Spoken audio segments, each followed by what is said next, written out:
Hello, everybody, and welcome to another exciting episode of Bloody Good Horror. My name's Eric, and I'll be your host this evening, where we will be reviewing 1989's Intruder. Are you into local grocery store intrigue? Then this is the movie for you. Joining me tonight, first up from Manhattan, New York City, please welcome John Schnars. Hello, Eric. This is not like your bodegas, John. We have supermarkets too. This is like an A&P situation. I don't know if you all have ever been to a grocery store in New York City, but it's like they have roughly the same number of SKUs as most grocery stores, but in like 60% the space. So it feels like very claustrophobic, depending. Not every store, but a lot of them. Next up from the Bay Area, please welcome Rachel back to the show. Hello. As a former grocery store employee, I am here as an expert witness. Nice. Would you say the Bay Area of California? Is that how you'd say that, or would you say the San Francisco Bay Area? San Francisco Bay Area, gotcha. or the Bay, either of those. The Bay, cool. I like that. Yeah, in the city. Yeah. Don't let the Chesapeake Bay people hear you say From the the Bay. Bay. Like that. All right, catch me outside, Chesapeake. And last up tonight, the man who foisted this film upon us. It's his staff pick from Indiana. Please welcome Casey to the show. I too have a long, dark history in the grocery store industry, so Same, actually. there was some draw there. We got an Instagram question later. We can bust our stories out. But how does it feel, Casey, that after like 2 years you wore me down and caught me on the week when I didn't have the energy to pick anything else? Well, I was more surprised because I have been trying to get Eric and John to watch this for a couple of years, but then we were texted last night. Eric's like, "Well, I've seen this a couple times." I'm like, "Damn it, man!" If there's a bullshit 80s slasher on Slack, I've probably thrown it on it. Like this was on the not Slack, sorry. This was on the Shudder TV rotation hardcore for a while. Yeah. So I would catch it in pieces, and it's extremely inoffensive, like background watching. So I had it on a lot. I feel like. We can get to that, but there are some, depending on who's around. Well, that's what when I say inoffensive, I mean to me personally when I'm on. Like, I don't give a shit about anybody else. I would John. say it's like 99% inoffensive, but the 1% is, yeah. Yeah, so that's what we're here to do tonight, talk a little 80s. There was somebody on Instagram who wanted to know, does this mean we'll finally get Eric's staff pick of Bud the Chud 2? Ooh. But Chud 2, sorry. Chud 2. Chud 2 : Bud the Chud. So maybe I've never Could be seen time. Chud 2. we're one step closer to that reality. So I've never seen it either.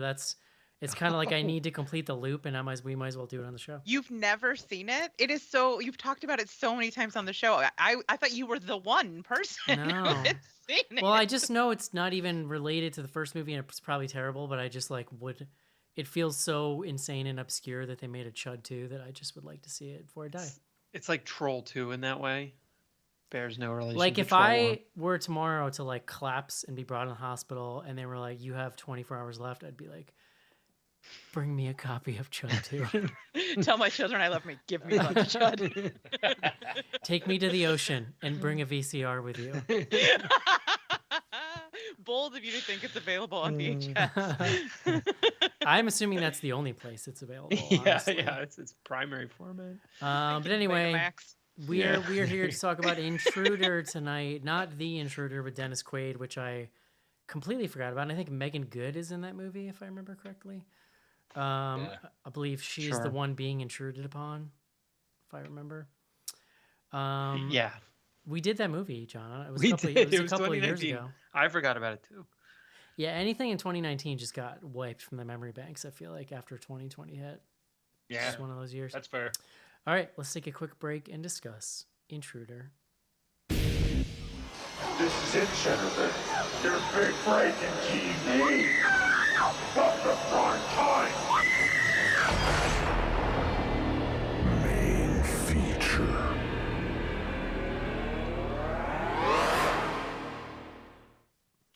John, I didn't want to be accused of just pulling an Eric, but I did. I really felt like the fake tough leather abusive boyfriend that gets a redemption arc. I feel like he could have been in your family tree. Spoiler alert. I feel like he could have been in your family tree. Like he's not Schnars, but I feel like he might be like a third Schnars cousin. Sharn's adjacent. Yeah, exactly. So. Maybe. Hey, look, the time is not 89. He was probably 20, so we're not quite. Maybe he's more Casey's age, I guess. Do all Schnarses bring their pocket dictionaries to family reunions? You guys just trade words? I think even in the family reunion, I'm still the one expected to bring the dictionary. Yeah. Interesting. All right. I like it. John, please bring us the word of the day.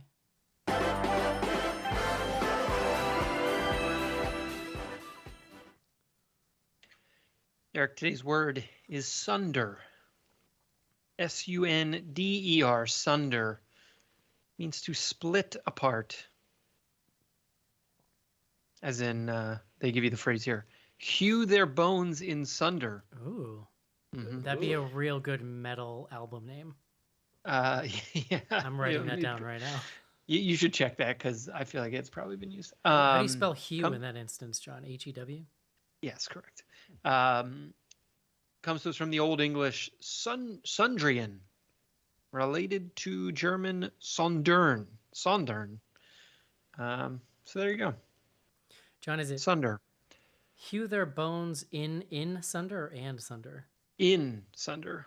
Man, that's just a sentence. It's gorgeous. Yeah, very good. John, tell me about Intruder. And why Well, I feel like Casey should do the. Oh yeah, that's a good point.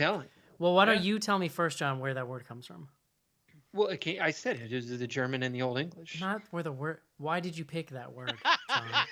You just give words and then you got to tell me what it has to do with the fucking movie or why are we here? Look, Intruder is a movie where a lot of things are sundered, I guess, is what I'd say. Fine. 1 point ahead is... Rachel, I assumed he wasn't paying attention. That was why I went that direction. That is not an unusual assumption. At 1 point ahead, you would say it was epically sundered by some type of saw device. Multiple sunderings. Casey, tell me what's the deal with this movie? Why do we watch it? And tell me what it's about. All right, so I discovered this movie a few years ago. If you go back through the back catalog, you'll find an old Cinema Fromage episode with me and my lovely wife, Colleen, talking about this movie. I'd stumbled across it then, hadn't heard of it, and was drawn to it simply because there was 2 Raimis in it. And so it caught my attention. I hadn't looked too much more into it and sat down and watched, and I really got into it after a while. It's a fun little 80s horror flick that is a little bit different than your typical 80s slasher, I think, to some extent, mostly in the setting and stuff like that, where that comes from. And it just made it fun and it made it memorable to me. Plus, there's some really great kills in this movie that I enjoyed, and that's really what made it stand out more than anything. Casey, you blasted past Raimi's. I feel like you need to elaborate on that just for the listener. Yeah, in case people haven't seen it. But I figure with our crowd, they're going to have a good idea. But no, this has Sam Raimi and his brother Ted in it, both, which most horror fans are going to be quite familiar with, coming out through Evil Dead, Spider-Man movies, and everything. Ted is Sam's brother. He's been in most of Sam's movies, if not all. I actually was not getting. Ted plays. At first, I thought he was playing the.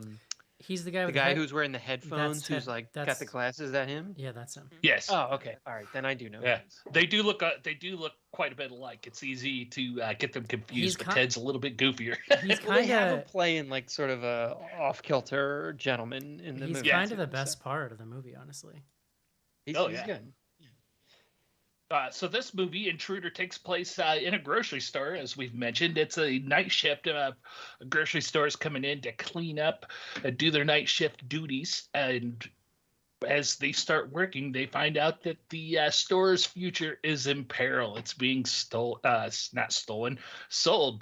the store owner and the store manager, who is part owner and getting part of the profits. And they're having to break the news to the crew. At the same time, one of the gals whose character name escapes me off the top of my head right now. She is one of the cashiers there, and it turns out she has an ex-boyfriend who has shown up and started harassing her there before the store locks up. which causes a lot of tension as he shows up and starts talking to her, trying to figure out why she left him over a year ago. And giving her a hard time, and eventually breaks out in a fight with the store manager and the owner and a couple of the guys working that night, and having to break them up and get him out. And from there, we spend the evening with this crew in this store as things start to go sideways for them as the store prepares for its last night of operation. You know, one of those small town grocery stores where 8 people work all night long. Every day. Right. How many people are there Well, during the and day? Like covered the 40? financial problems. Oh my god. I feel like the cashier. So there's like the 2 female cashier. They're the cashiers, and everybody. I think everybody else in the movie is a man. They were probably getting ready to go home, but then they have to lock up because of the intrusion, and so Sure. you know, I felt like some of those people were about to go home, and then they end up I having. guess, but they're stay. still working the whole movie. Like until the 3rd act almost. They're just like Well, the putting movie's shit only like an away hour. and- Like you know. Well, look, I can't wait till Rachel and Casey explain to us how a supermarket works later. But Oh, you know, presumably there's things that have to happen. I also worked Now- at a supermarket. I was like a terrible supermarket employee for. How the hell did all 3 of you work at a supermarket? I lived in a I small don't town, know. dude. It Small was towns, dude. it was either that There's or not much else it was there. either that or like Pizza Hut or something. Yeah, Ay, I worked ay, at ay. Pizza Hut too in high school. Nice. Domino's. I applied to Pizza Hut and they didn't You even call me guys. back. So there you go. I got rejected by Pizza Hut. Oh man. Well, all Now, right. I will say, I will throw out there just for realness sake. There was somewhere in the mid '90s, probably '92, '93. I did work 3rd shift at a Kmart over summer vacation, and there were probably about 8 or 9 of us working overnight in a Kmart stocking shelves. Well, so. Kmart, I can see it's a full department store, Yeah. not this like dinky little bit ass different. grocery store. Well, we can definitely get to our working stories later. John, what'd you think of this movie? Oh, I get to go first. Sure, why not? Here's what I'd say. Looking back on it, I watched this movie last night. Looking back on it now, it feels very charming, and I am remembering some of the ridiculous moments, and sort of with a smile on my face. At the time of watching it, it felt a little uneven to me. I think it's sort of bizarrely paced.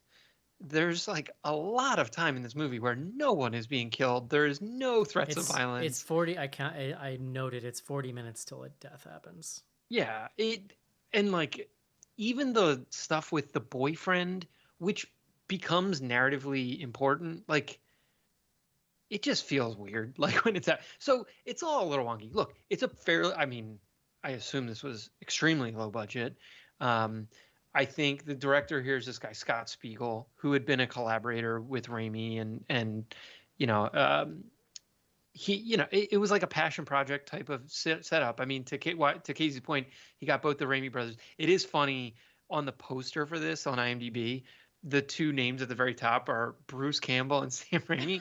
Now, Sam Raimi is like one of the main characters, certainly, Yeah. or like, you know, he's in this movie a lot. Bruce Campbell is in this movie for 16 seconds. Like I If kept that. waiting. Yeah, I kept waiting for like when is That's really Bruce funny. Campbell coming up? And it's like, whew, you blink and you missed him. Raimi's yeah, funny. I- Raimi's funny because it's like his acting. He gives off hardcore like, oh, he's also on set. Do you want to just be a character vibes? Like he's not an actor at all. He Yeah. looks like he's I having like fun. him. I think he's good. Like I think it works here because he is like He is disgruntled. very much at the level of everyone else. I feel like so Yeah. it doesn't stick out. It's just funny. Yeah, so I ultimately like it's fun. I'm glad I watched it. We'll definitely talk about the kills because there are some fucking intense kills in this movie. At times I was just like, what the fuck is going on here? So that's my review for what it's worth. Rachel, what do you think? So, okay, so I feel kind of 2 ways about this movie. I think that if I want to put on like about that are just such bizarre choices, but they add charm to it, you know? Like I found myself very charmed by this movie. I think that's what you said, John, as well. And you know, I typically go into slashers with like a little mixture of hope and trepidation because on one hand, they can be such a fun thrill ride, and on the other hand, especially when you're going into these 80s ones, they're often very steeped in misogyny.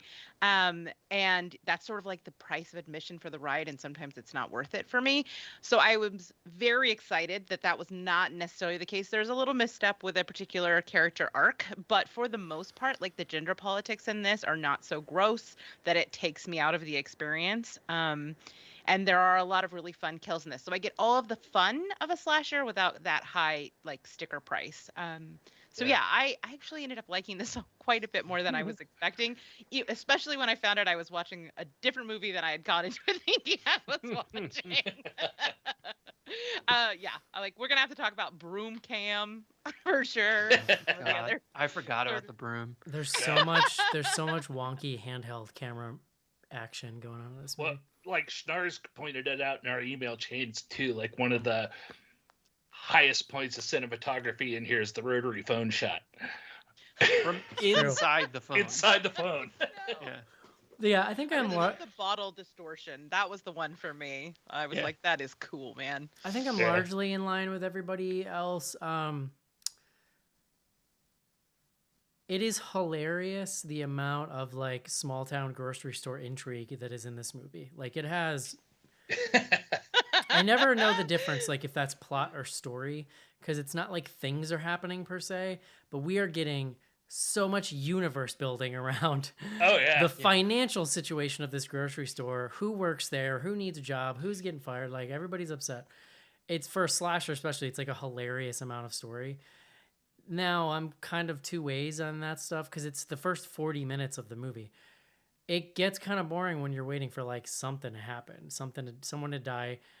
On the other hand, I feel like if you had like a partner to watch this movie with, like someone that can appreciate camp, there's a lot of high camp in the first like 40 minutes of this movie. Like 100%. It is so silly. This stupid leather jacket dude trying to act tough, and like the one scene where the fight scene they get into, dude, the fight, it's the worst it's the worst fight choreography you've ever seen in your life, which is hilarious, and it happens multiple times in the first act. They each keep coming up and punching him. There's like 3 dudes. It is so bizarre and stilted. There's this really funny scene where Renee Estevez is in this movie. John, do you know who Renee Estevez is? So before I told you, the Estevez family for sure. So she, well, it's interesting though, but no. So she is Emilio Estevez's younger sister. Now you'll remember that's not actually Emilio Estevez's real name. So she took his fake last name, which is hilarious. Because I thought it was the other way around. I thought that was. You're right. I'm sorry. That is the real name. You're right. Right. So, the Estevez thing's throwing me off. She was fairly successful in this exact kind of movie. Like if you go to her IMDb, she was in a bunch of this level of slasher in the 80s. The one that I really only know her from is Sleepaway Camp 2, where she's like the lead heroine in that movie, which was Sleepaway Camp 2 is like 88, so it was probably right around this time. Which is another thing. It's so hard for me to wrap my head around this being 1989 because it looks like 1982. It really, I don't know if it was just the cheapness of how it was shot or what, but it really, because 89 slashers really started rounding that corner into almost leaving the 80s and starting to look like 90s slashers. Like it's just, I don't know, it's just pretty wild to me that this came out in 89. Ted Raimi's really funny. I feel like that I dug the running gag of him just not paying attention to anything. It's like the perfect kind of physical comedy role for him. And I think the movie does really redeem itself with, in the third act, like a series of kind of insanely gruesome murders. Like, and they're cut a little bit too. You can see some MPAA chopping going on here where like we're only lingering on shots for a second. But like there's some weird quick cutting happening. But there's a lot of gore that was left in. Just people being completely eviscerated in really disgusting ways. It's got that wonderful like low budget charm to it. I do think then the movie tests you again by this final chase scene, which the section of the movie where everybody's dying is awesome. But then that ends and there's no one else left to kill. It's like they They didn't give you the spread it killer out reveal, enough because which was because not a big there's mystery, times obviously. when like 3 people die one by like right after another. They don't spread it out at all. It's like all packed into this like 20-minute section of the movie. But then we go to this like 15-minute chase scene with a fight in the grocery store with the final girl, with just the terrible cinematography and the fight choreo. It's like it gets very boring, honestly, after a while. But yeah, I think largely like it's pretty charming. It's probably best viewed with some alcohol and some friends who can enjoy some campy stuff. Because like just laughing about how hilariously focused it is on the grocery store stuff alone, I feel like is kind of worth it if you have a friend that enjoys that stuff. You're 100% right. When I first saw this, I watched it with Colleen, who is a big fan of camp as well, and that definitely adds a lot to it to be able to sit there and laugh at it and laugh along with them and have fun with it that way. It's definitely a part of the experience for me. Mhm. But the kills also like go above and beyond, and I think it's important to point out that a lot of the makeup effects in this were Greg Nicotero, who is Well, so it's world all- famous and huge in Walking Dead fame now. It's actually all of them. It's all of Canby. It's Greg, not Greg, Howard Berger, Yeah, Nicotero, and then is it Kurtz is the other guy? I think so. Yeah. Anyway, like they were basically, I don't know if they had incorporated Canby yet. That might have been more in the early 90s that was happening. But I believe what was happening first is they were all working different places, but started doing projects together. And that was what led to them like forming K&B. So this is probably represents their like genesis in some ways, working on stuff like this, which is And I which think is you an can interesting see that like in the footnote. quality of kills that you're getting in this. I Yeah. think you could totally see their signature all over. The quality, I mean, the quality of kills clearly outstripped the quality of the movie. Well, does. Yeah. It like completely changed how I felt about the movie. It elevates it. Yeah, I was 100% on. I mentioned the pacing being like wonky. The end is actually in some ways like worse than how slow the beginning is, only Yeah. because like it puts you in the position of like you're like you always want to wow them at the end, right? And you have a hit, but here it's like they go back to this sort of like sleepy. It's not even sleepy. There's lots of stuff happening. It just gets boring after a Well, little I while. think part of the issue is what happens is like no one finds out about the killer until it's like kind of too late. So like they they don't save anybody for the post reveal except the final girl. So everyone else dies Right. just stocking shelves and shit, basically. Well, I And mean, yeah, the go ahead. first half is like populated with all of these odd bodkins and conversations. Like the blender conversation was really funny. So like, yes, you're getting weird grocery store intrigue, but it's delivered in a fun, campy way.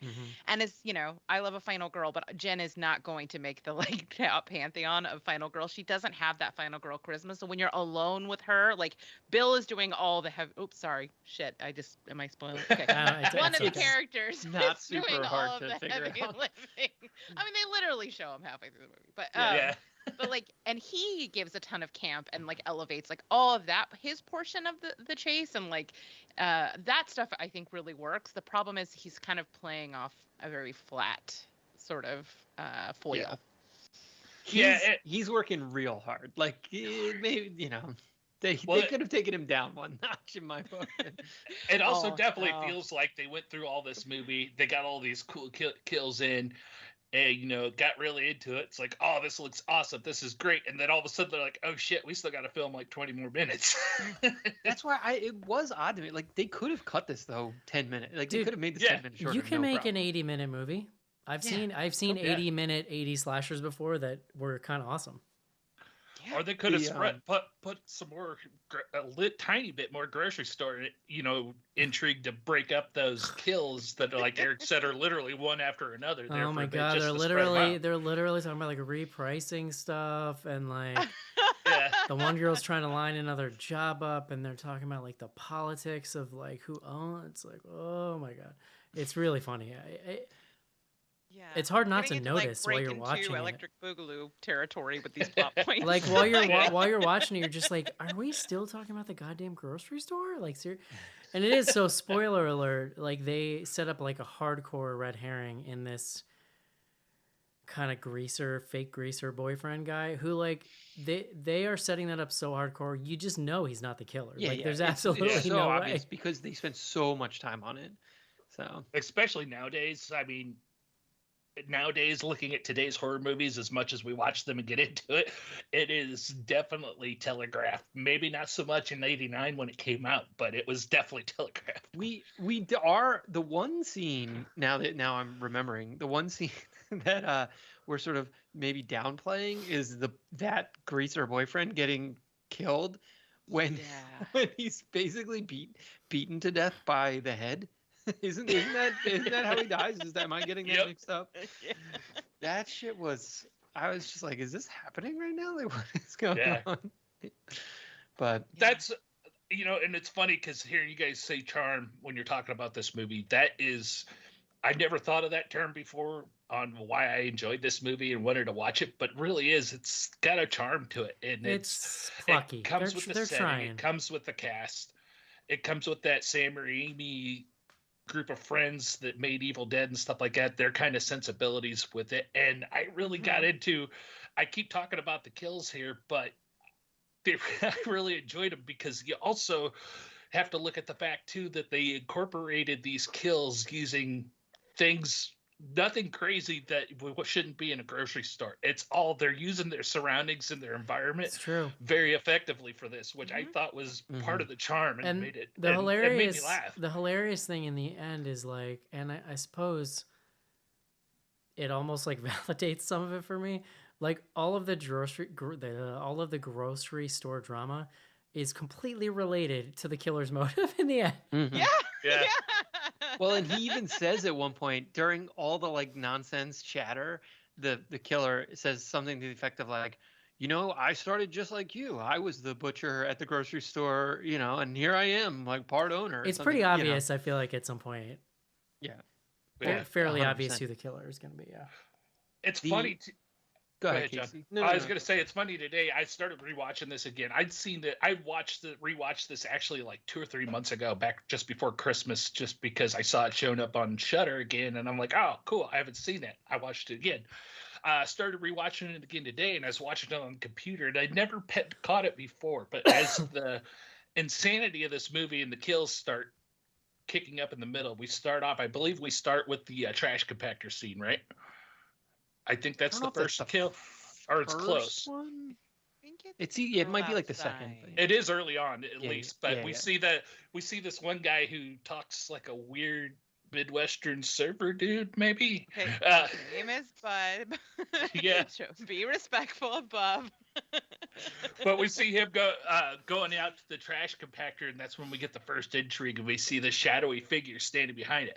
I never noticed it before, but I don't know if it was the increased resolution watching it on the computer or something, but they show the killer in the shadow standing on the back side of that. You can clearly see who it is. And it's not revealed at that point, but you can clearly see that's the store manager hanging out back there behind the trash compactor. Whoops. I did not catch Yeah. that, but that's very funny. Yeah. The Rachel, you mentioned that the final girl is she's a little flat, maybe. Mhm. She's She has an fine. amazing, what was- I think is like a Northwestern accent. I have no like. Like I almost thought Canadian at first. I'm not ruling Yeah. So out she Canadian. she has 7 IMDb credits. Mm-hmm. She basically didn't do anything between 1989 and then she does one thing in 2006. She hasn't done anything else. She was in Night of the Creeps though, apparently. Okay. Oh, Is she nice. like one of the sorority girls or something? Yeah, That would it's make sense. credited as Kathy. But yeah, I don't know. Like they do hang a lot of this movie on her. Like you have to care a fair bit about what's going on with her in her life, and that was another, I think, challenge. Like I said, to me, Sam Raimi was one of the best actors in the movie, which Yeah. is either I love seeing faint him praise though. or huh? Yeah. But I liked seeing him though because he now like kind of has this rarefied air as Sam Raimi. So to like see him in this place, like just like a goofy kid making a stupid goofy movie with friends, like humanized him in And a he way was that I found very, I don't know, I like very that a lot young. because I think we think of him as Evil Dead and Marvel Sam Raimi, but here he is just like a nerdy film guy, hanging out with his friends. I liked that a lot. Like I said, it humanized him in a way that made me kind of like, I really liked it. And seeing all of the, like Ted Raimi and Bruce Campbell and all of these people when they're young, you like feel like you're just like seeing your friends a little bit, with this. I don't know. I was very charmed by that. Yeah. Yeah. I just assume this is how he is in real life. Like, I don't. Well, this was I mean, like, is he known to be unapproachable? I mean, no, I I No, always but I assume. mean, he's just like Sam Raimi. I don't Yeah, know yeah, no, why. I he's a just guy. feel Yeah. like I don't know why he just strikes me as a person that has retained a little bit of that sensibility that he had.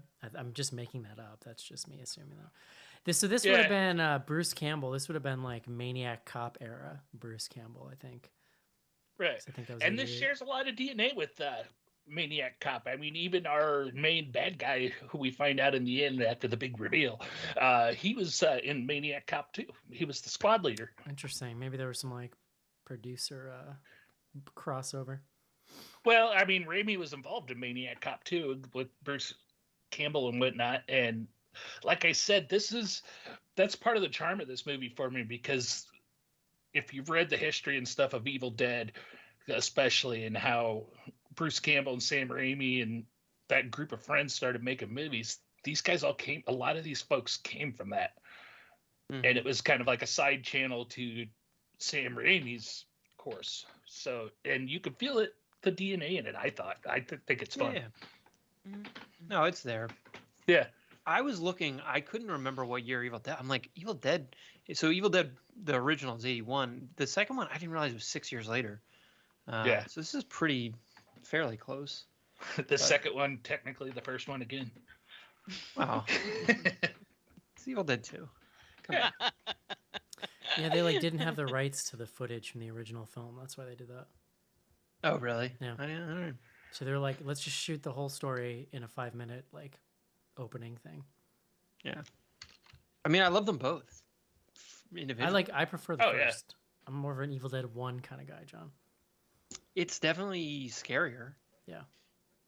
I remember being in college watching the Evil Dead 2 and being like, this was when I was like expanding my horror horizons, like beyond the like 20 things I would rent as a kid. And I mean, so hyped for it, and I didn't like it. I still don't really like it that much, actually. I like, Oh my god. because I liked how scary the first one was, I just did not dig the humor of the second one. It's a hard Sorry, swing. guys. Army of Darkness is the best one.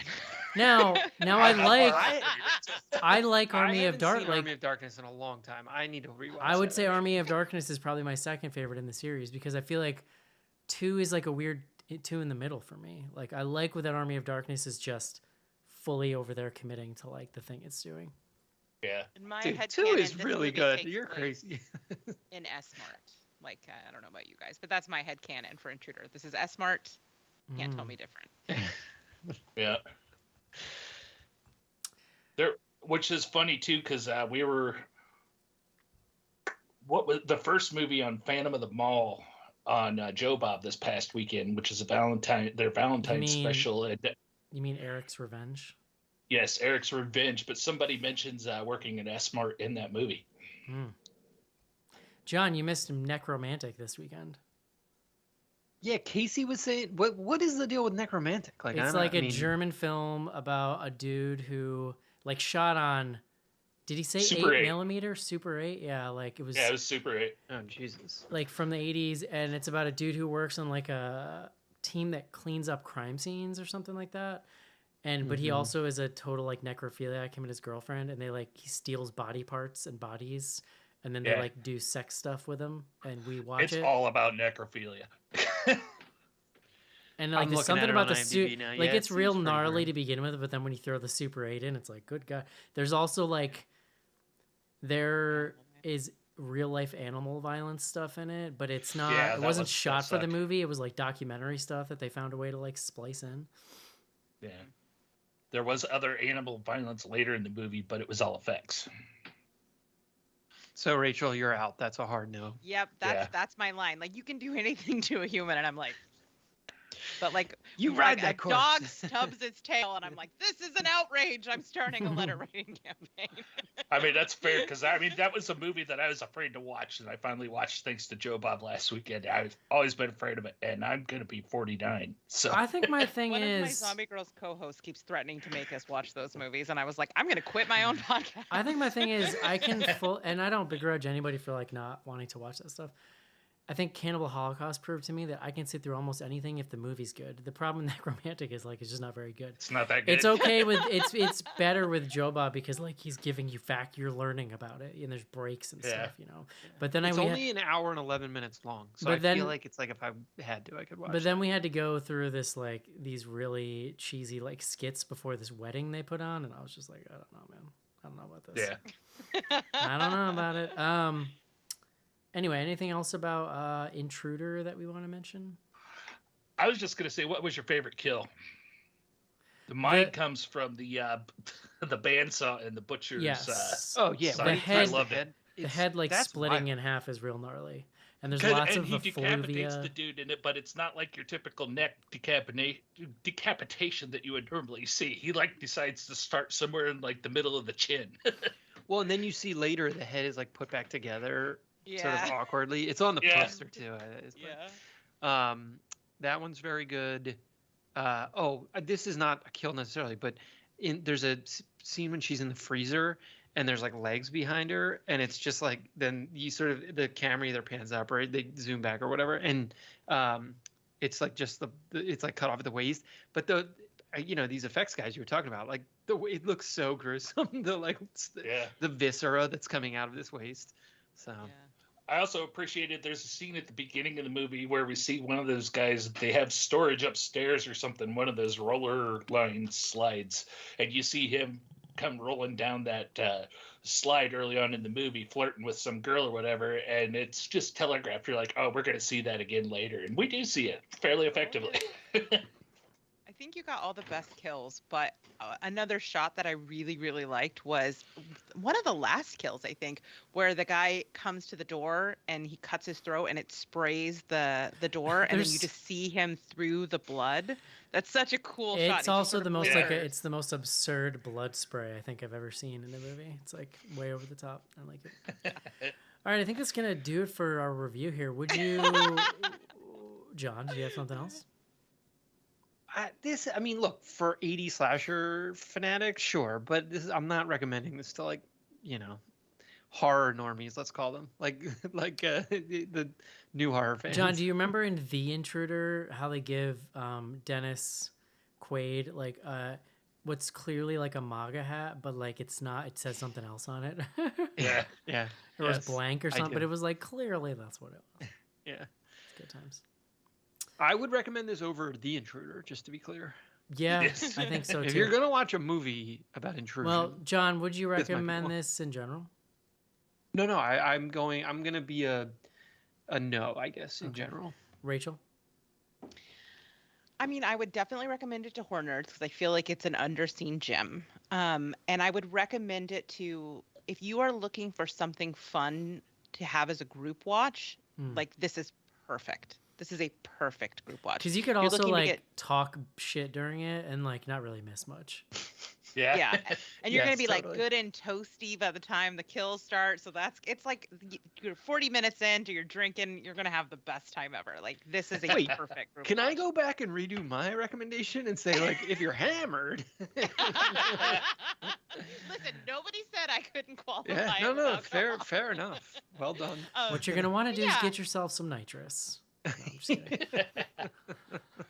Little poppers, So yeah, I would say soft recommend and like hard recommend under certain circumstances. All right. You get that at the balloon store, John. Yes. No, Actually, sure. now probably Amazon. Just order it. Like it just comes Party to your City. house. Yeah. You don't have to do anything shady to get it anymore. Casey, I assume you're a yes.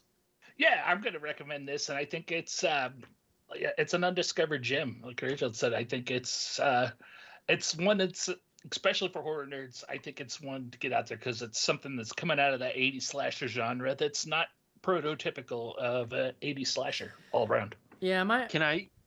Oh, go ahead, Eric. I got No. one point I want to jump on, but go ahead. I was gonna say mine's conditional. Like, if you're like me and you've never seen any of the Lord of the Rings movies, but you've seen Sleepaway Camp 2 about 25 times, yeah, sure, you could add this to your repertoire there. But if you only watch like the best of the best 80s slashers and you're not like a big appreciator, then I don't think this one's gonna wow you very much. Yeah, that's fair. I did notice on Shudder, this is like a hard 5 skulls. Like, Yeah. so I agree. It's definitely underseen, underappreciated, but in the Shudder community, Interesting. clear recognition. Which is of the kind of quality. rare. There's always a lot of Yeah. acrimony going on in the Shutter review comments. Yeah, everything sits at like 3 to 4. Yeah, it's like there, and then things will like edge into 5, but it's rare that that 5th skull is like fully colored in, which this was. Especially in older classic movies, you can tell who all the people are that are like our age that are like, oh man, this movie fucks. And then somebody who's like probably 23 comes in and is like, you guys are idiots and this movie's stupid. Yeah. Which like I can't argue with you there, buddy. I don't know. Just wait. Two things Just can wait. Be true. Just wait till you're on some message board in 2040 talking about how amazing some dumbass YouTube video was when you were a kid. It's gonna be the same goddamn thing. It never ends. So enjoy that. Enjoy being ridiculed. White meat tonight. Enjoy being ridiculed by some 2040 kid who's on like ZTube now and like is way too cool for you. Asshole. You are going to like blow away in a puff of dust in a second, right? Yeah. I love I it. was gonna say it's cute that you think we'll all be alive in 2040, but you know, the rate we're going, What year it'll is just it? be AI watching videos and then making videos for the AI to watch. So. Don't get me started on the AI.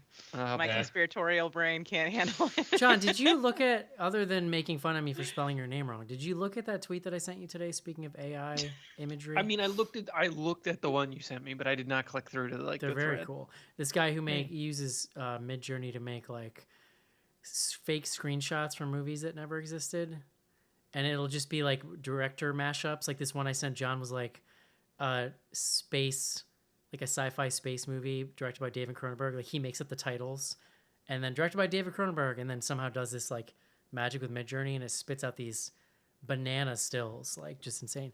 Or it'll be like The Matrix, directed by Wes Anderson. That was definitely a real one that somebody did. This is my favorite genre of AI art that's happening. I mean, and from what Delaney tells me, like AI hosts on Twitch and YouTube is already a thing. Yeah, and I just there's a podcast. There's some company that's creating podcasts with AI hosts, and they're messing around with it to like get them to talk about like current events and stuff. Yeah, it's I nuts. did watch. Did anybody else watch some of that AI Seinfeld thing? That was I was batshit about to crazy. say Yeah. I did. I saw it. I didn't like watch it. The but I weirdest was thing reading about it was like, I guess it works on some level, but they weren't telling jokes. Like it was very clearly. I tuned in a couple nights in a row before it got banned because it accidentally started being making like anti-trans comments. Yep. And they Yeah. claim what happened was that the main chat thing went down and they reverted to an earlier version that hadn't been trained to not do that, and it apparently like immediately went off the rails and got them banned. And so they're trying to like get unbanned. It's a whole thing. But what was fascinating was like the Jerry blob on the screen would be like, you know what? I really like having friends. This is like a verbatim what I heard them say. It makes your life so much more full. And then George would be like, yes, I agree. Friends are good. And then it would be like the fake clapping would happen in the background. Yeah. It was fucking weird. And then like one of the characters would just be sinking into the ground while they're having this conversation. I don't know, man. Yeah, I remain like fairly AI skeptical. So Yeah. I think like, it's Feeding hilarious. the monster. I think I'm with you. We Rachel, no. deserve to be end as a species. Like we were just like, oh, you're gonna take over for us? Let's do the work for here's how you. here's how I feel. I think it's hilarious and creepy and fun to watch. I think we would be silly to write it off based on how hilarious it is right now, because it's like you're just watching a big dumb baby figure it out, but that it's gonna figure it out Oh, yeah. eventually. Like it will get there in our lifetimes for sure, I think. Yeah. Yeah, I I'm guess gonna be out what- of a job in like 3 years. Well, dude, I think I mentioned this in the show. I was like, I do podcast consulting for my job, and Adobe is doing like a podcast like beta right now that you can get into, like where it's a suite of some tools, and one of them is this vocal enhancer thing. And so somebody sent this to me. They're like, hey, can you mess around with this and see if it works? So I had spent like 30 minutes like mixing audio for one of these shows to try to fix like a mic problem. I threw this fucking thing in there and it spit me back a file in under 2 minutes that was like the best thing that I've ever heard in my life. And I was like, I'm done. Okay, that I'm into. That I'm into. Yeah, see, Yeah, same, It has but, some like, benefits. when you're I buy doing, that. but I now But am is that going to acutely, put you out of work? but though? right, That's I'm the now problem. I'm now acutely Eric, maybe. aware. I'm now acutely aware of what that feels like to just feel completely obsolete in like 5 seconds. I mean, you still need someone that knows Newspapers how to are- work that machine. So You hit upload, Yeah. yeah. and then Yeah, you but download it. they'll teach the machine how to work the machine. Like Yeah, it's just a matter of time exactly. till we have like an Aurora Boreas of AI that we are obsolete. John, how do you I feel mean- about universal basic income? Because it's related to Good. this question. We're gonna need Yeah, it. No, We're totally. gonna need it. Yeah. Hook it up to my veins. Let's go. Honestly, wait a minute. Is that what's gonna happen? Because I'm now pro AI. How do we speed this up? How can we reach singularity? Well, the problem, look, we're going way off topic. The problem is that like the politics of UBI is going to take longer to like no. get through than the AI. Like the AI will move faster than the UBI, and Oh, then yeah, the we're- AI will take over for the government. Many of us will be dead. Many of us will die before they figure that one out, for sure. Yeah. Whether I can give you some good book recommendations on AI taking over the government. I mean, Sci-fi books. you know what I not, always like, think of when everybody's like, conspiracy books. this is exactly what I think of when everybody's like our horrible like AI dystopian future. I think of Elysium, right? That Neil Marshall movie. Was that Neil Marshall? No, not Neil. no, it's a South African guy. dude. Yeah, the guy that did. Neil Blomkamp. Yes. Yes, Neil Where Blomkamp, I that's got the one one. name right. Where Matt Damon goes to like the Robo Doctor in the beginning, and it's like this burned out, dirty, like dystopian, like robot in a half of a robot coming out of a wall that just spits pills out of its stomach at him, like, and it's just like, what's wrong? And he tells it, and he's like, bleep bleep bleep, and it just like injects pills, like throws pills at him. I don't remember that at all. But That's the I beginning of the believe what you're movie. describing. It's and I never forgot it because it I have seen that. haunted me. Yeah, I was watching. I can't remember what we talked about. I watched. I haven't finished it, but I watched like half of Alita: Battle Angel. Really enjoyed it. I heard it was I can't good. wait to finish it. Yeah. And it's Not but bad. it's very similar to Elysium. Like it has a similar setup where like the rich people live in the sky with their UBI, and then the proletarian live on the ground with their like half robots that they Interesting. scavenge. And I Which don't know, one did fun you? times. Which one did you relate to, John? Dude, this Alita Battle Angel is badass. She's good at killing. You so, were you were channeling your inner battle angel. I like it. yeah. All It's right. very weird too. Uh, Just visually. I think that is 2 thumbs up for Intruder, 1 down, and 1 sideways. Is that correct? There you I'm go. also a sideways. If I can be a sideways, I'm a You sideways. can be a sideways. You do whatever the hell you Okay, want, cool. John. This is Great. your show as much as it is mine. I did like one of these, like a hang, Yeah, hang loose situation. All right. Let's take a quick break. On the other side, we will solve the AI problem.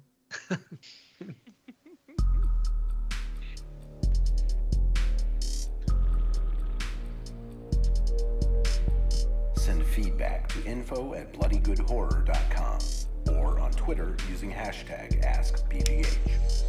Join Patreon to get back episodes and much more. Patreon.com/bloodygoodhorror.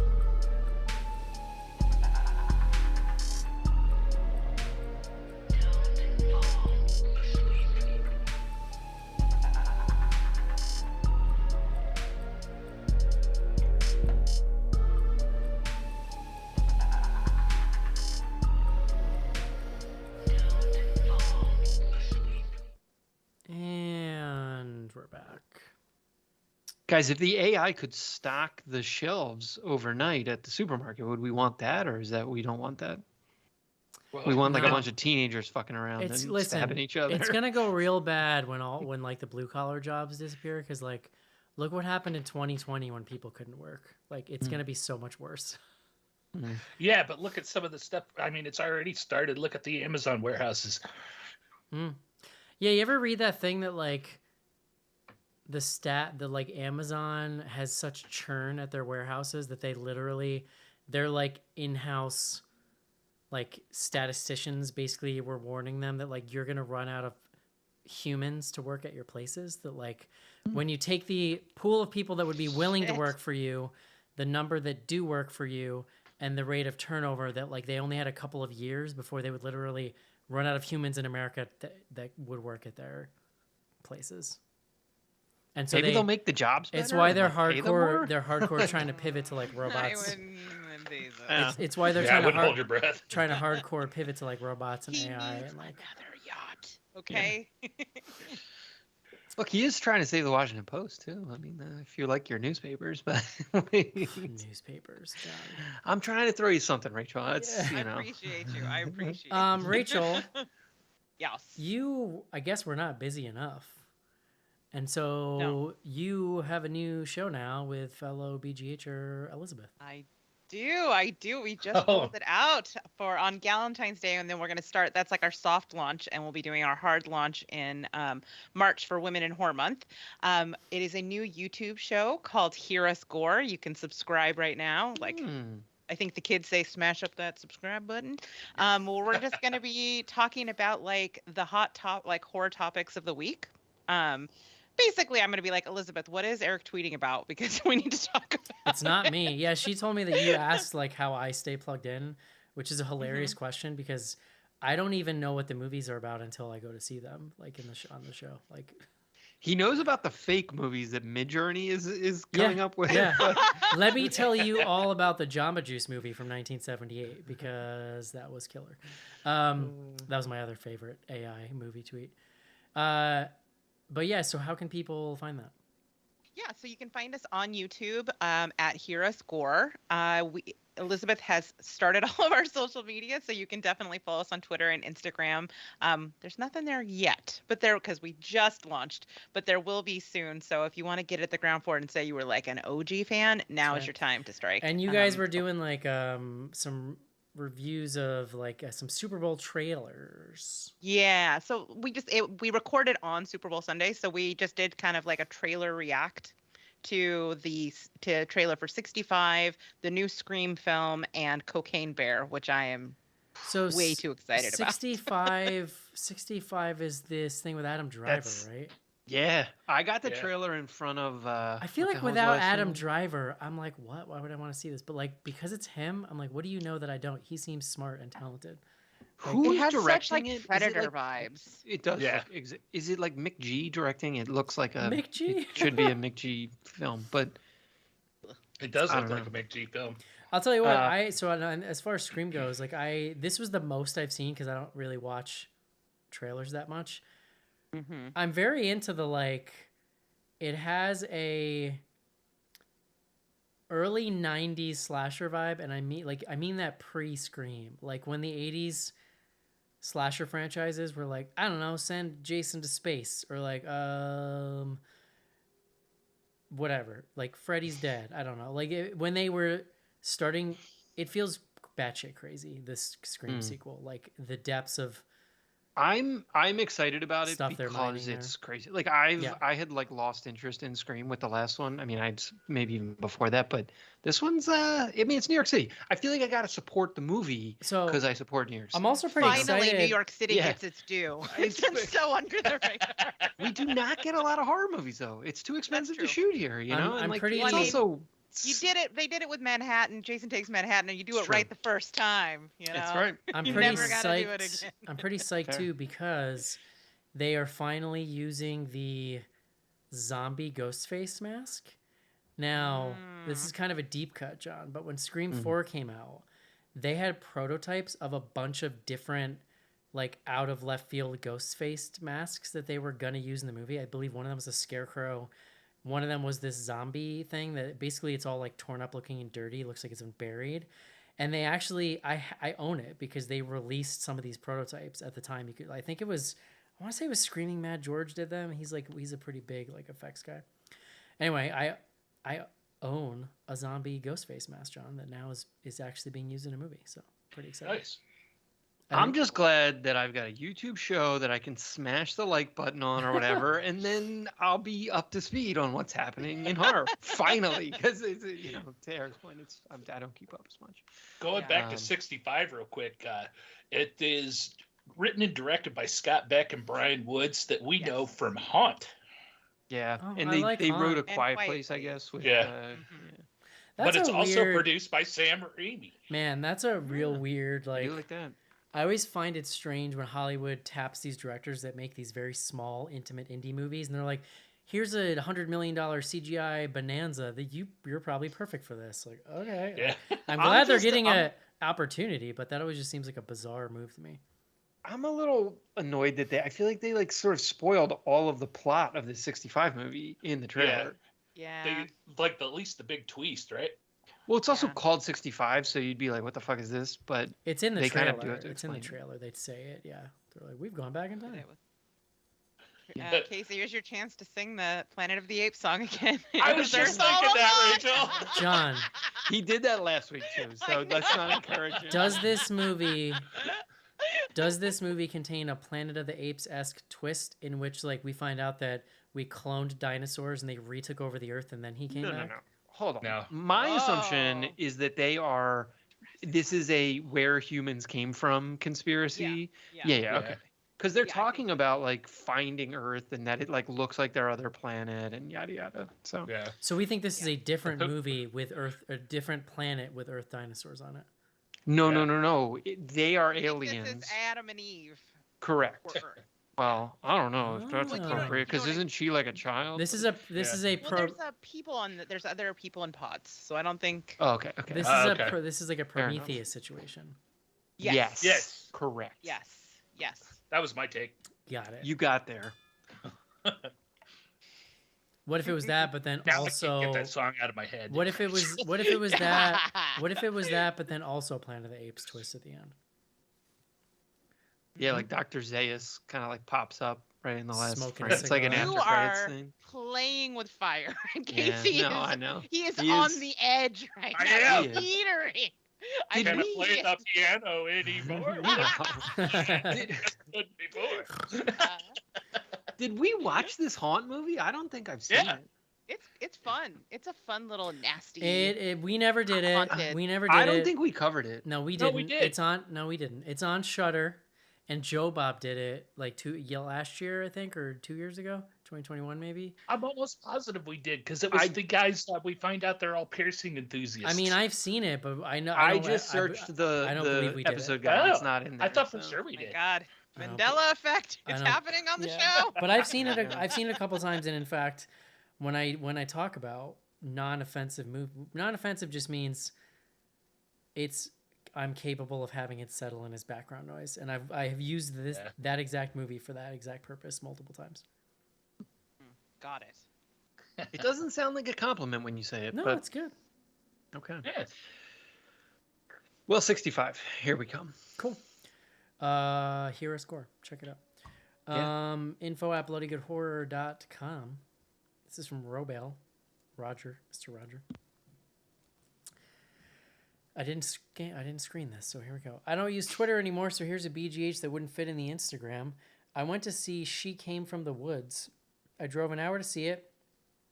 Closest place to me that had it. Just as the movie's about to start, I see a quick movement from the corner of my eye. I look over and see a mouse running towards me. Question is, do you leave or stay? My solution was, since I drove to see the movie, was to move up a few rows in the stadium seating. They can find you anywhere, pal. I figured the little dude wouldn't make it up that many stairs. I kept my feet up and enjoyed the show, Roger. I mean, definitely keep your feet up. I'm viscerally disgusted by mice in a way that, like, I would have shrieked probably. Probably left.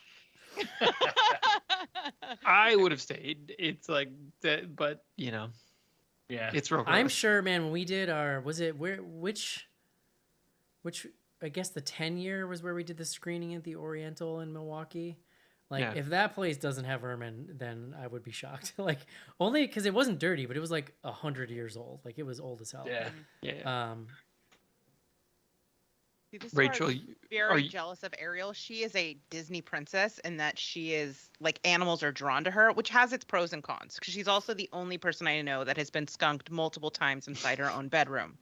But Like, I'm from not outside? kidding. Like, through her window? Well, one time she came over, she's like, "If I smell like skunk, I'm sorry, but I was in my room and skunk sprayed me." What the fuck? And she had no tomato juice in the house, so she had to use pasta sauce, and it was only the extra chunky kind, so she had a bunch of mushrooms in her hair. Oh my Jesus god. Christ! You Pacific- can't even This make story this is story up. amazing. Beautiful Pacific This Northwest. is a true story. But I mean, I think I would try to make friends with the mouse. I'd be trying to share my popcorn. Rachel, they're vermin. They carry diseases.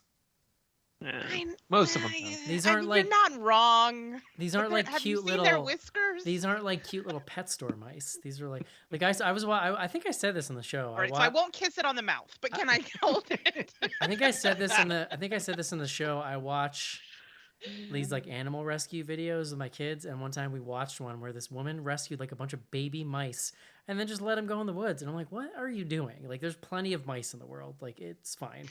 You can let them go. She should have murdered. Yeah, those that's what you do with mice. mice in your house, John. Good lord. I mean, It's not like they're Midwest, spiders. the Midwest, you're gonna get a field mouse now and then, especially if you have like neighbors who don't mow their grass or something like that. It happens. Yeah. Not in my house. Like, I've definitely been in bars where I've looked over and been like, yeah, that's a rat running by. Okay. And kept it moving. So, I mean, in New York City, there's fucking mice and rats all over the place. Like, Man, I was Yeah. jogging Not one. inside I was the jogging food. one morning in Boston, and a Teenage Mutant Ninja Turtle ass rat, like not mouse, like rat, like a small, like an enormous dog-sized rat ran in front of me, right out from the alleyway next to the restaurant I used to eat at all the time. Yeah. That is bleak. But I don't know. I can remember once when Delaney was little, she got a mouse that got in her room through the garage. Her room's on the other side of the garage. They had heard her scream, opened the door, and the mouse came out. Granted, at the time we had 3 cats, but these 3 fat-ass domestic cats all jumped at the sight of the mouse and ran down the hallway till it ran under the vacuum cleaner. Then they all stood there and stared at it, mystified, until I got it out. my old dog that passed away a couple years ago, she's a little thing, but she loved killing stuff, man. Like, she would have 100% murdered any mouse. When we were in Florida, she used to always chase like the lizards down there until she Oh, got yeah. one in her mouth one day and started kind of gnawing on it and was like, what is this? And then like spit it out. Anyway, And to this day, that lizard and tells the that is tale. the animal killing corner here Yeah. at Bloody Good Horror. what do we got on Twitter, Casey? All right, we got a few tweets out there. Our first one's pretty simple. Our friend Whitney, who is now going by Oh My Horror. Oh my God, staff picks. What was the last time you all did a staff pick? Years and years ago. Yeah, it's been a while. It's been a long ass time, yeah. It's like I said, Nick- it's rare that we had a week where there just was nothing jumping out at us. That I mean, other than Yeah. like there was, we can talk about it. Like there was Schnars requested no theater this week. That was part of it. Like there's definitely some stuff that's out right now. Is there stuff in the theater Outwaters. though? This Oh, this yeah, found Outwaters, we this worked found on. footage Yeah. thing. Like, and I don't know even what to think about Outwaters because like I hear so much good stuff about it, but multiple people whose opinions I trust have DM'd me and been like, it's awful. And so like Yeah. then I I'm mean, like, what? It's no Is this a Skinamarink, Skinamarink but- situation? Like, The other one was Consecration with Jenna. Oh yeah, Jenna that Jenna one. Malone. Maloney? Yeah. Yeah, Malone. Yeah. Mm-hmm. And it's directed by someone whose other movies I feel like I've liked in the past. and we still have have to look. Infinity Pool out there if we're gonna pull the trigger on that. Mm-hmm. Have you decided, John? What? Which thing? Can you deal Infinity. with the peenless version, or do you need the peen?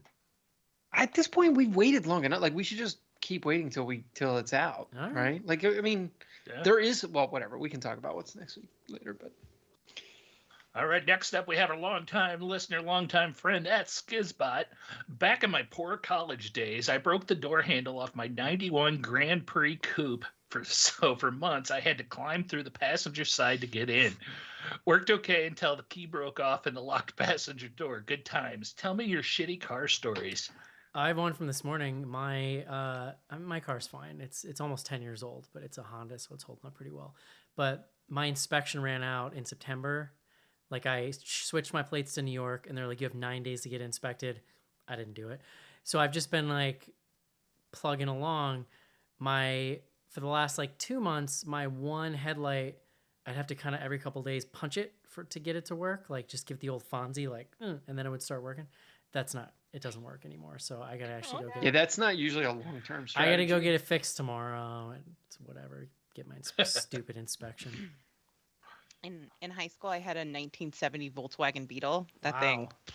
it went through I put it through its paces, but like I had to be careful. I didn't pile too many people into it because the under part of the seat is like straw, and that's also where the car battery lives, and so it would make contact and occasionally catch fire. Oh my god. Oh wow. Cool. And then I had a very strict curfew. Like every minute that I was late was a week restriction, which just meant that I would wait till like 3 minutes till I had to be home and then drive 9,000 miles per hour. But one time I was pulling out of a parking lot too fast and the front bumper got caught and bent backwards out. So it was like a sword. So I drove home and like parked as close as I could overnight and hit it. But the next day, I was like, okay, I got to fix this. And I can't tell my parents. So I found a grocery store, which I later would work in when I was a Safeway employee. And I just ran my car into the cement wall behind it until I pushed the bumper back into place. And it was great. It worked perfect until I went to open the frunk. And I had pushed it too far, so it was now completely compacted. So I would have to whenever I had to get in or out of the frunk, I would have to get under the car with a wrench and take my bumper off, open the frunk, put whatever I needed in, or take whatever I needed out, get back under with the wrench, and put the bumper back on. It also only occasionally had brakes. That I am alive today. I mean, I might just be a ghost haunting this podcast. How much did you pay in the 90s for a 1970 Volkswagen? My parents bought me that death trap as my like 18th birthday present. Are they hippies? They didn't like me very much. Are they hippies? Oh my god. I don't got anything for No, that. I drove when I was a kid. I drove it was my great grandmother's car that she gave me. It was a 1990 Ford Taurus, which is just the lamest, most like soccer mom-ass car you can drive. Button locks, like the little like keypad. Did you have like the keypad lock on it? No, it was like no, nothing fancy. But I'll tell you what was nice about it in the Northeast was that thing was a tank in the snow because it was 6-cylinder. It was so heavy. So, and then my second car was also a Ford Taurus. Like the first 4-cylinder car I drove, I thought it was broken. Like I literally, I went with my dad to pick it up. It was a Ford Ranger, like little pickup truck thing. I needed something to get to college and back. And I drove it home from the lot and I was like, Dad, I think it's broken. And he's like, what do you mean? I'm like, when I hit the gas, it just goes up in the air, but the car doesn't go anywhere. Like what? I didn't know. There you go. My first car was a 79 Ford Granada that my parents had bought me. And one of the key features of that 79 Ford Granada was it had the doors. It was a 2-door car, but they were longer than you would typically expect. So they were longer and heavier. And it was well-known fact that the first thing that would start going on those cars is the door hinges would start to rust, which would cause this oversized door to hang when you opened it. So it was one of those ones that you always had to lift the door up to close it on both sides. So that was always, it had that going for it. And we also found after my parents paid $1,000 for it. And we found out shortly after we got it, the old lady whose work stayed in the garage, she didn't tell us that the rear end was going out of it. So I can remember my sophomore year, took my girlfriend out after I got my new car. We were on a date and we were going through the park late at night, and I just figured, we're going to take our shot.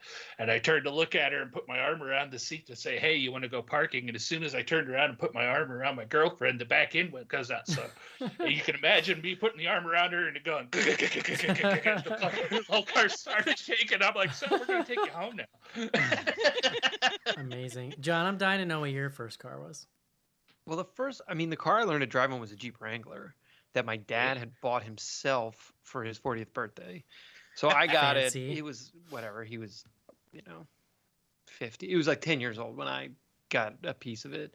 And I fucked that thing up a lot. But a Wrangler is like made to be fucked up. So it was great. I love that car. And then the first car that was like mine, my grandmother bought me, I think it was a like first generation Kia Rio. It was when Kia basically like first came to the US. And Eric, you were talking about like a 4-cylinder. This thing was like a go-kart engine in a car. The car weighed 600 pounds. Like me and one other person could lift it off the ground. It was crazy. It had no power locks, or it had no power windows. So this is like 2005, like when that was pretty standard. It had crank windows, no air conditioning. And like, I think it might have had a CD player actually. That was like the one luxury feature. But she bought it for me because I moved to LA for 6 months, and I was living in LA, no AC. So I was driving around the streets, like I would have to commute like 30 In minutes. that traffic. Yeah, to like get this internship, and in the traffic, windows down, because what are you gonna do? Like, it was Yeah. so Yeah. that was a beater. I had a friend who he bought a 1993 Pontiac Sunbird. It was for his first car. That for $600. That was like just a piece of shit, but his dad was a mechanic, so his dad basically could keep it running. And he then proceeded to put like a $2,000 stereo system into it. Like he literally pulled his back seat out for a giant woofer. Like that's basically one of those deals. But the car was so shitty that the car would just rattle like from the bass. Yeah. So he'd roll up yeah. thinking he was looking all cool. Meanwhile, all you could hear was the sound of metal and plastic rattling off of shit. he had the neon lights on the bottom, and it was so silly. He'd get pulled over like every week. It was ridiculous. Neon lights. Holy shit. That is a time capsule right there. Yeah, man.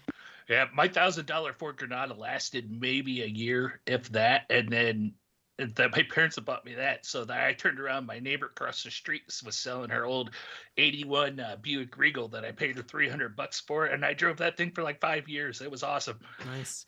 Yeah, I mean, I have a Honda Fit. I've had it for almost 10 years now. Bought it new, and I'm like, I love it. I don't ever want another car. Although I just found out that they stopped making them a couple years ago. It's kind of bummed. I haven't seen him. But Yeah. All right, another tweet. We have another good longtime friend at V Jody Webster. I love slashers like Intruder that are set in an unusual location, like a grocery store or mall. What are some other unique places you'd like to set a slasher movie? I dig the 80s vibe where it's clearly like I have a friend who owns a grocery store, and he said we could shoot here overnight. So we had to shoot from like 1 a.m. to 5 a.m. Like I like that kind of vibe. And I'm sure some movies still do that, but everything's so professional now. You don't really get the same DIY vibe. Let's make that Jamba Juice slasher a reality. pretty small. Let's do the Jamba Juice. They're not usually spacious locales. I This is the always flagship Jamba. Yeah, Jamba headquarters. I used to work. Please, this is great. I used to work in master control at a local TV station on weekend evenings with a skeleton crew of like 4 or 5 people, and we all used to talk about it all the time. That it would be like a pretty awesome setting for a slasher because it's just so old and creepy and like rundown. I mean, any of the we've talked about it in the past, but I used to work at Google. Any of these like high end tech offices, which are all now being like abandoned for no workers, would be great. That would be a fun one. Like the Twitter offices? Sure. Like a slasher and a WeWork. That'd actually be kind of fun to see a movie in the next 5 years set in that situation, just from as crazy as it sounds, from the early stories when they're setting up an apartment in there for Elon, et cetera, and people sleeping under their desks and whatnot. That could be fun. All right, last tweet here. Another longtime listener at Schnecky91. When a movie franchise doesn't acknowledge all sequels, does that kill it a little bit for you, or are you cool with it? As an Aliens stan, I am very pro just slashing things from canon. That's fine with me. I agree, but I do worry that over time it has a kind of like diluting effect to all of the movies in a weird way. What is person this in reference? Is there like a specific as a person referencing? that's still personally hurt by not finding out what happens after Halloween 6? Yeah, I don't know where they didn't give any examples in the tweet, so I'm not exactly sure where this has come from either. If this is like a Scream thing or something. Every goddamn franchise now like just goes fuck it. We just make a new movie with a title and no subtitle, and it's just a new thing. Which is why something like Scream, I feel like, still feels interesting in that it's actually sticking with it and being like Scream 6. Like you don't get that often these days. Yeah. That's it for tweets. What do we got on Instagram, Eric? Scream 6, right? Yeah, 5 was that one from like last year. Yeah, it's 6. Was that last year or 2 years ago? It was. It was last year. I think was- it was like yeah. really early in the It year. was. last It was year. like Jan or Yeah. Feb. What 22. is what Yeah. is time? Yeah. Oh boy. Oh my goodness. That was a cough and a hiccup. Did you hear that? Oh my gosh. Wow. What's your favorite relatively obscure 80s slasher? My answer for this is Sleepaway Camp 2. Is that obscure? I mean, I guess that's obscure for To for a normal normies, that's person, definitely obscure. 1000%. Yeah. I mean, I like mine is probably Pieces, which I think we did as a staff pick, and was like a revelation for me when I first saw it. I was like totally blown away. I think I feel like Just Before Dawn, honestly, is fairly obscure still. Well, that's like one of my Mhm. that's like one of my faves for sure. Man, I don't know. This like one of my biggest sort of holes is probably 80s slashers. Like I probably need to see a few of them, but like I said, I'm always a little like, what am I getting myself into? Terror Train I watched. Yeah, it's been a little while, but that's a fairly obscure one. Here we go from Brian. Love this movie. Who in the crew has worked retail, where, and in what decade? Let's get into it. Right. I think he just called me old. I worked at for years in retail. I worked at a grocery store. I worked at the mall at a few different places. I worked at like Nordstrom and a now defunct Garden Botanica. So the 1990s is what I'm saying. Yeah, late 90s for me. I worked at a grocery store very similar to this one. And Which chain was it, Eric? What, so they were called Grand Union. It doesn't even exist anymore. Mm-hmm. It went like bankrupt at some point. It was a very small regional chain. It was the grocery store in town old people would shop at because it was like a slower pace because like there weren't a lot of people in there and it was small. With just the skeeviest cast of adult characters working there and teenagers who were just constantly ripping the place off. Like this, just I saw some shit there. I remember right before I left, a kid started working there and immediately started stealing beer, drinking them in the bathroom, and then throwing the empty beers up in the tiles of the ceiling. That basically happens in the He didn't last very long, but the second place, so that I did cashier and I was a bagger. You did both, and I hated being cashier because like you used to have to like count out money and do checks and like all this crap, right? Oh yeah. And man, old people with their checks, like God forbid that thing doesn't go through or you have some problem with the check machine, like forget about it. I really hated the like confrontational nature of having to check. So I quit that place after like a couple of months. I went to work at a bit nicer grocery store down the street and they had the option you could just be a bagger and it was the same amount of money. So I did that. Still terrible at it. I had the flu really bad. And, like I could barely talk, so I asked my mom to call in for me. They were like, he has to call in. And I was like, yeah, I'm not doing that. Like at that point, they're challenging me. They're basically like, if he doesn't personally call in, he's fired. And so my mom told me that. I'm like, okay, I'll just be fired. I don't fucking care. Like, this is literally just like weed money. So they fire me. 3 weeks or a month go by, like a significant amount of time. I got my last paycheck, what I thought was my last whatever.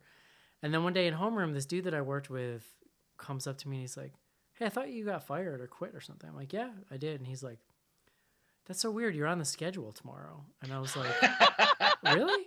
And I was like, oh, that's weird. And I was kind of like laughing to myself. And I'm like, I do need money right now. So like I put on the uniform. I showed up to work. Oh my God, dude. I punch in. I start bagging groceries. And the shift leader comes up to me and she's like, I thought you quit. And I was like, no, I thought you got fired. I thought you quit. And I was like, I'm on the schedule. And this was like one of my crowning achievements in life. And she slowly walks away and she's gone for a couple minutes. And she comes back with this just like listless stare in her face and was like, yeah, you are on the schedule. And she's like, I was like, okay. Dude, that's like George Costanza nonsense. Yeah. right there. 100%. I worked my 3 hour and 45 minute shift, which is what those shifts were. So they didn't have to give you a break, which is some like capitalism horseshit. 2 weeks later, collected my like $17 check. and moved on with my life. Probably bought some That beer. was the last time. Yeah, I probably bought some beer or something. Yeah, because after that, they fixed whatever the rounding error was in the system that ended up with me on the schedule. Jesus That's Christ. funny. And I was a I Kroger never worked bag boy. retail again. That was it. That was my senior year. Amazing. Kroger, Casey? Yeah, up until I left for college the first time. Well, Man, my back- parents like- ran a bakery. I mean, I've talked about this on the show, I'm sure. So like Oh, that's really? I don't does that remember count that. as retail? I didn't remember that. Yeah, you're serving people. Did you I bake stuff? very infrequently worked the store. My mom was in charge of the store. My sisters worked in the store. It was all senior ladies, like older women, like in their 60s or older, and then like my sisters and their friends. Wow. I don't know that. I think I might have been the only man that ever like took money in the store. My dad, I'm sure, at some point showed up, but it was I- very Woman's gendered. work. I It was a very actually- gendered environment. I actually did not My know dad that. was the baker, and my mom ran the store. That I was did it. not know that about you. How long did that business Yeah. stay around? Well, I mean, they took it over from my grandparents. My grandfather opened the store in like 65, I think, Damn. and then my parents took it over in like 95. So is it, did they sell it at some point? Fascinated. Or?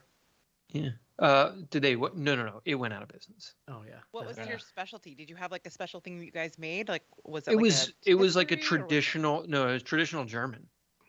Uh, I so love it. cool. It was Like so. pretzels and stuff. They did pretzels, but not. It was. No, it was like very straight up like bread, cakes. I mean, like, if anything, they had too many SKUs. Like, it was like too many things. But no, my grandfather was like fourth generation baker, and then he trained my dad. So I guess like my dad now, but it was my mom. If he was fourth generation, you're going back to like the 1700s or some shit. Like close to it. generations aren't exactly that long, but Yeah, to it was, yeah, 1800s probably easily. to the 1800s. Yeah, yeah. Do you bake? Did you learn how to Dear, bake? dear Lord, no. Oh, that's so a it's shame. so it's your They fault. would bring me in to like clean the floors. I like washed pans and shit. That was like. so it's your you know. fault this business is no longer. That's what Well, I'm hearing. They shut it down in 05. So literally I left for college, and then like I graduated college and my parents shut To the be store fair, down. my father's had multiple family businesses, and I've worked for. I did work. He didn't own it, but I did work with my dad for one summer, and he used to tell people to stop coddling me and make me do work. But because he was a partner, nobody would. It was pretty great. Nice. Work the system. Oh, that's been the story of my life. All right. That was good. I like that one. Thanks, Brian. Any plans to do more older movies like this? Yeah. Sure. I mean, I'm always Why not? talking about I would like to do it. It's often about the right movie at the right time. We just did. What was that movie that we just did? Possession? Didn't we do Possession? No, we talked No, about we're the talking possession. about it. Oh, weird. And I thought there was something else recently we had done. The Devils. Time to do last Bud the year. Judge. But I will say, We did the Devils probably was the last. so we can drop this information now. We for episode 700, which is coming up in a couple weeks, we're having Mr. Joe Ferry back on, and I have asked him to personally curate some out of left field vintage pick for us. I have watched the trailer for the movie that he'd like us to do, and it's pretty wild. I want to save it. I want to spring it on you guys when it's Yeah, I out. was It's gonna not say that. Salo, is it? But oh no, it's not that kind of wild. But it's it'll be fun. So yeah, we're gonna be doing more of that soon, I guess. I mean, I know we haven't done staff picks for quite a long time, but the movie, if you look at it going through pandemic and stuff, the way streaming and movie releases this change has really kind of knocked us out of the staff pick because there was always stuff coming out on streaming every weekend for the last couple of years. A sort of embarrassment of riches. That's one part of it. Of Yeah. like just there's always something to review, and we're trying to keep up for year end lists and stuff. But also for me, like as the ornery person that is oftentimes like vetoing stuff, I feel like, and I felt like this since the day we started the podcast. Nobody needs another podcast. I felt like this in 2007, that nobody needed another podcast episode of somebody reviewing The Evil Dead. And like, Yeah. generally what excites me are movies like The Devils, where it's like, oh shit, I've never heard of this movie before. Yeah. And like, Yeah. what is this? And then I watched it and it blew my mind. That's the kind of stuff I love digging into. When we can be surprised by something and learn something about classic movies. And, that gets a little hard because we're all fairly well versed in like obscure stuff. So I would love suggestions if people have out of left field stuff, because I think that's where it's at. And if you get there's too strong of a chance if you're doing, another podcast covering yet another Evil Dead movie yet of turning into that old Chris Farley skit. It's like, oh, you remember that one kill? That was cool. It's hard. Well, when you're someone like me that watches movies when I like them hundreds of times, like it becomes hard to have a fresh take on them, I feel like. Yeah. Yeah. So yes, we can do that. We just got to have the right movies.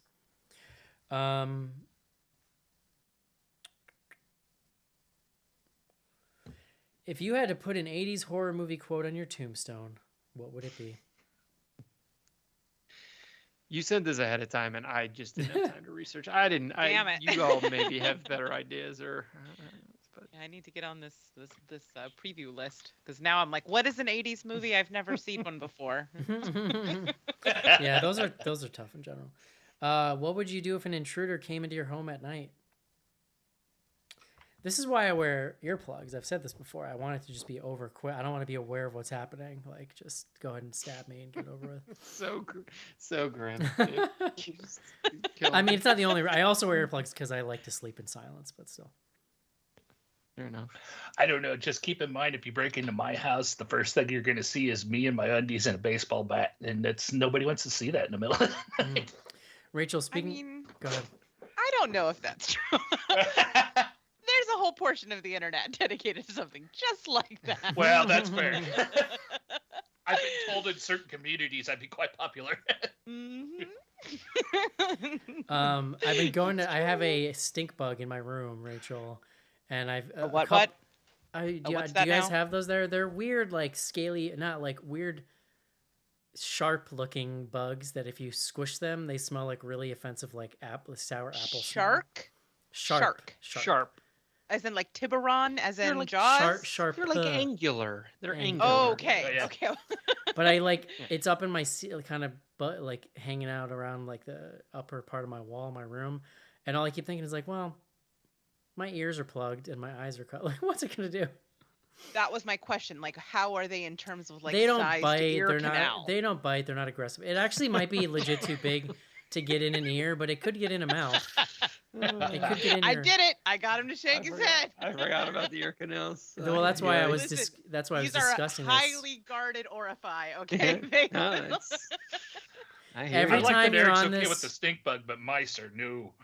Yeah. Literally every Well, I time you're on this show, Rachel, I open Instagram or something, and it's like, "Hey, you want to see videos of stuff getting pulled out of people's ears?" And I'm like, "No, we were See? just talking about it on the show." See, you all say I'm crazy, and then somebody's like extracting something, an arachnid from an ear. But It it's is only there showing is me. It's only showing me those videos because we're having these conversations. I'm so sorry. I mean, there are worse ways to wreck an algorithm. As friends with someone who's friends with Ariel, I've seen some things I can't unsee. But yeah, no, I mean that's a real thing. If I do nothing on this show, but save someone through my paranoia of having to have something extracted from their ear, I will have made the mark that I want to on this. I'm world. gonna have to send you a picture in the spring of the number of like spider egg things that I get in my basement. Like it's like arachnophobia. What? It just happens What? here. It just happens. Like that's the time of year.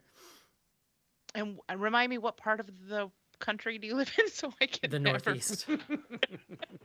Yeah.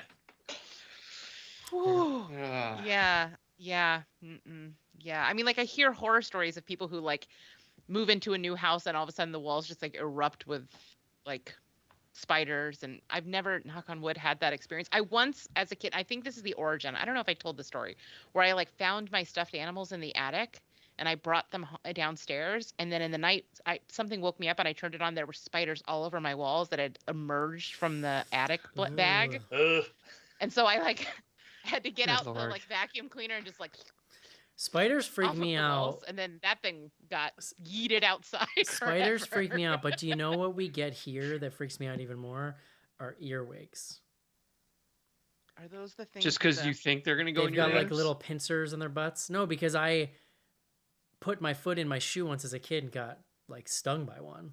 See, these are They sting? reasonable. They have pincers on their butts. Like, Yeah, but no. like, They go at you, dude. They're yeah.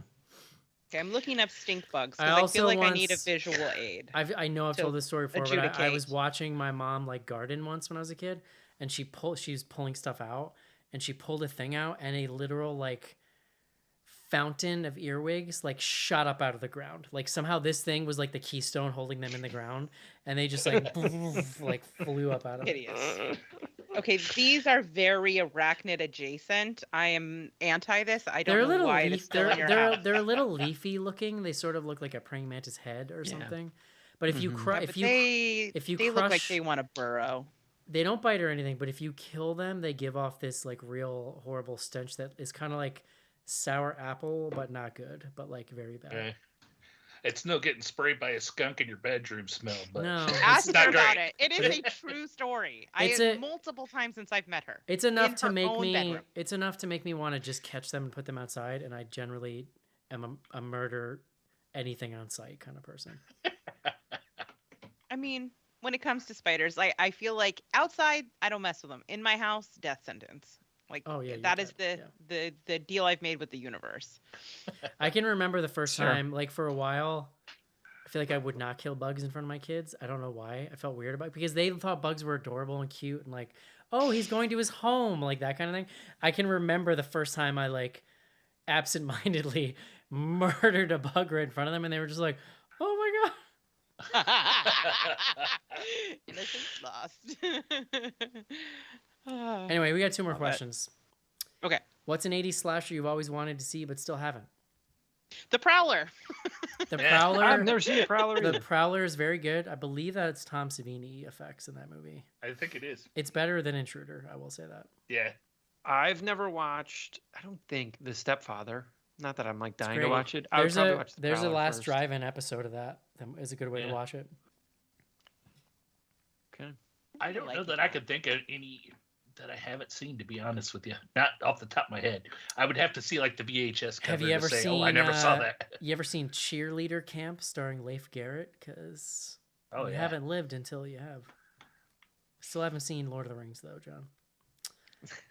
I know. I bring it up because they're all on Netflix now, and I keep thinking like, should I just do this? Should I just use this Yes. as an opportunity to rip the Band-Aid Oh, off? Lord of the Yes. Rings? I thought you meant Yes. cheerleader camp was. Eric, I recently don't just think watched you're them on gonna a like plane. them. Cheerleader Camp's been on Shudder. Yeah. See, I like. Oh, yeah. I like. Shudder's got I don't know. the We'll see. depths of Shudder, which I went into a little bit yesterday when I was looking for this movie. There's some shit on there. I'm like, what? Oh, yeah. There's some like B grade Italian or like a lot of Euro stuff that's, I Interesting. think it's a fun game to see like what it recommends for you next because I feel like that's more telling than like your horoscope or anything like that. Like Yeah. what is Is- the do you think algorithm of it's- Shudder feeding you? is it algorithmic though? I just like assume that's just like, meh, I don't know. Did I you don't get know. the weird werewolfy one? Because that's what I got. I'll look. All right, last question. What movie soundtrack inspires you? Rocky. It's a good one. Fair. Dun, dun, dun, dun, dun, dun, dun, dun, dun, dun. I'm familiar. Please don't sing it. I'm gonna give an outside of the box pick here. I've been talking about this guy a lot lately. I can't pronounce his name. He is Polish. It starts with a W. But if you go to Spotify and search "Tonight She Comes," there's a soundtrack, and it's amazing. And it's very grand and sweeping synth music. Very cool. I mean, like obviously the first thing I think of is just like any Carpenter soundtrack. I just for the first Yes. time ever we did an episode called Shame Holes where we watched things we should have seen a long time ago. Nice. And I watched The Fog, the original The Fog a for great the first soundtrack. time. And that Nice. soundtrack is It starts out with the old dude like giving his little spiel there. I have it on vinyl. It's really good. yep. That one was real good. Non-horror, I love the soundtrack to The New World. It's pretty random, but it's very good. Terrence Malick. Just to drop a hint on my upcoming episode of How Do You Horror with Whitney, I'm going to say the Six String Samurai soundtrack from the Red Elvises. That reminds me. I gotta edit that. Keep an eye out. All right. I think that's it. Check us out. Patreon.com/bloodygoodhorror for more of this action. Right here. Us on video. Rachel's pink hair. Casey's beard. All that stuff. Rachel, where can people find you? Well, you can find me all across the Zombie Girls Network. Best way is just Google Zombie Girls, GRRLZ. You can follow us on Instagram and Twitter at ZG Podcasts with an S at the end. And of course, our new show on YouTube, Hear Us Gore. You can find us on all the socials under Hear Us Gore and on YouTube. So come check it out. I get it. It's enough of me, but Elizabeth is there, so there's a reason to come. Check it out. Casey, how about you? I'm on Instagram where I post my art, cinema.fromage. So you can definitely find me there. I've also been more active on Twitter as of late, doing some kind of fresh from my brain commentary and as I'm watching movies late at night. So, which is not that exciting, but I'm out there at Casey BGH if you're curious. John, you're not on Twitter. What's your phone number?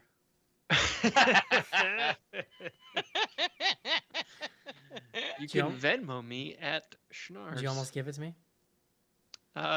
You have it. Can we set up one of those like fan phone numbers where people can text you, but it's not like your real I number? don't God. think we're gonna do that. I need a 900 numbers, like a dial a Schnars, and we It's, got to do a commercial, like the 90s late night commercial I'll be real. style. There's like a company that does that, right? It's called like Community or something. Is that what they're called? I'll be real. I will give out my phone number, so just DM me. I don't care. I'll talk to you. I got nothing else going on. Check me out. I make spooky synth music under Hi-Fi, HY-FY. I have a new single out. It's called, John, Just Before Dawn. Oh. Related. Pretty hot, too. Thank you. Check me out on Spotify, Hi-Fi, HY-FY. There's a full EP coming. It's going to hit Bandcamp next week. And so get excited for that. Is there a longer version of the BGH theme? The other day I was at the gym and it came on and I was like, this thing slaps. Yes. I need this. If you go to Can I have it? if you go to all you have to do is go to Hi-Fi on Spotify. Okay. And the song is called Slashed. There's a full version of it. That is exciting. I thought you were going to tell me no, but No, instead, it was a Hi-Fi. yes. It was a Hi-Fi song before it became the BGH theme. So, and Okay. same with the outro music is a full song, and the synopsis music is a full song. Like almost anything you hear on here is on my Spotify. Nice. So there you go. Check it out. All right, that's gonna do it for Intruder. How do you feel, Casey? You've been waiting. Pretty good. Feel better? You guys warmed up to it more than I thought you would. So. Like you finally got that sneeze out, huh? Yep. We will be back next week. Hope you enjoyed the show, and we'll talk to you soon. See you. Bye-bye. Bye-bye.